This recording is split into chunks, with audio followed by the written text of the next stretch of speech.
O teólogo que entrevistava anjos. Para um homem de fé, a dúvida é uma sombra, um teste a ser superado. Mas para o Dr. Alistair Finch, a dúvida era uma ferramenta, um bisturi, com o qual ele dissecava o divino. Alistair não era um padre de paróquia. Ele era um teólogo de academia, um homem cuja fé era uma equação complexa, que ele passara a vida tentando resolver em sua biblioteca particular, cercado por tomos antigos e textos proibidos. Ele acreditava que a existência de Deus não deveria ser uma questão de crença, mas um fato demonstrável, uma conclusão lógica e irrefutável. Ele via a fé dos outros como um consolo sentimental, uma muleta para os fracos de espírito, e em sua arrogância intelectual, ele decidiu que seria ele, o homem, a construir uma ponte inquebrável entre a razão e o sagrado. Ele passara décadas estudando textos apócrifos e grimórios expurgados, buscando não poder, mas conhecimento, e encontrou o que procurava, um ritual esquecido no livro de Enoque, um método perigoso, não para invocar demônios, mas para forçar a manifestação de anjos, não para pedir favores, mas para exigir respostas. Em sua biblioteca selada, com sal e geometria sagrada, Alistair realizou o ritual. Ele não esperava asas e harpas. Ele esperava a verdade, e a verdade veio não como uma luz ofuscante, mas como uma distorção no ar, uma figura de contornos instáveis, como se a realidade lutasse para contê-la. A entidade se apresentou não com um nome, mas com uma função. Eu sou o enumerador de estrelas mortas. A voz não tinha emoção. Era um fluxo de dados puro e cristalino. Alistair, com o coração batendo forte, mas a mão firme em sua caneta, fez sua primeira pergunta: qual a natureza de Deus? E o anjo respondeu com a mesma frieza: ele é o arquiteto primordial à causa. Não causada, a resposta era teologicamente perfeita, e Alistair sentiu um arrepio de triunfo.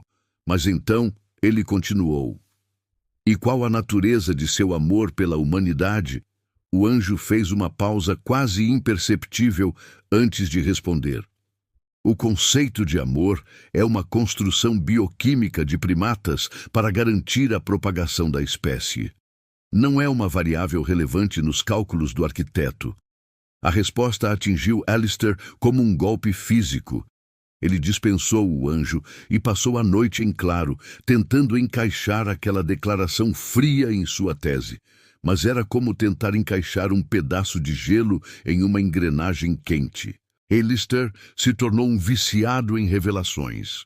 Ele invocou outros anjos um após o outro, e cada entrevista era um novo prego no caixão de sua fé. Ele falou com o guardião das leis físicas decadentes, que descreveu a criação não como um ato de amor, mas como um projeto abandonado, cujas constantes universais estavam lentamente se desfazendo. Ele entrevistou a coletora de orações não processadas, uma anjo que arquivava bilhões de preces em um limbo dimensional, não por malícia, mas por pura ineficiência burocrática, pois o arquiteto não mais ouvia os pedidos. Eles não eram demônios, não mentiam, não. Tentavam corrompê-lo, eles apenas diziam a verdade. Uma verdade cósmica, fria e terrível, a de que o universo não tinha um pastor, mas apenas um zelador ausente, a obra-prima de Alistair. Começou a mudar as provas da existência de Deus. Ainda estavam lá, mas agora eram provas de um Deus indiferente, um Criador que se afastara de sua criação e a deixara entregue ao acaso e à entropia.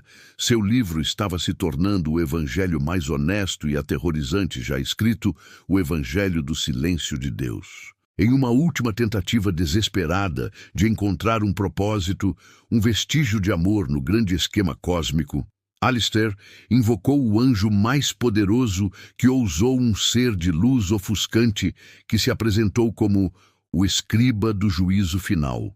Com a voz trêmula, Alistair fez sua última pergunta: se Deus é indiferente, qual o propósito do juízo final? Qual o propósito do céu e do inferno? E o anjo respondeu: com a mesma clareza cortante de sempre. O juízo não é um ato moral, é um ato de reciclagem. As almas são unidades de energia a serem reprocessadas. O céu é a câmara de armazenamento para as unidades eficientes. O inferno é a fornalha para as unidades defeituosas.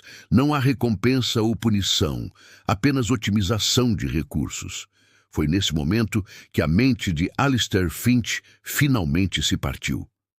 Ele olhou para sua biblioteca, para seus anos de estudo, para sua busca pela verdade, e riu. Um riso seco e quebrado. Ele havia provado a existência de Deus, mas descobrira que a verdade não libertava a verdade. Era uma prisão infinitamente maior e mais fria que qualquer inferno que ele jamais imaginara. Ele pegou sua caneta e começou a escrever o último capítulo de seu livro, não com a mão de um teólogo, mas com a de um profeta louco, o primeiro e único profeta do Deus vazio.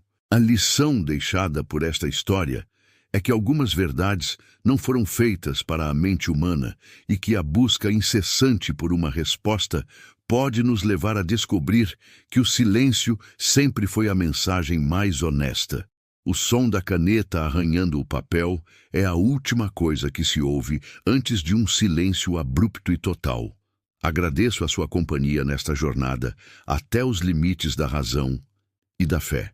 Se esta crônica abalou suas certezas, clique em gostei para que mais perguntas sejam feitas. Inscreva-se e compartilhe para que nosso círculo de questionadores se expanda. Nos encontraremos no próximo relato.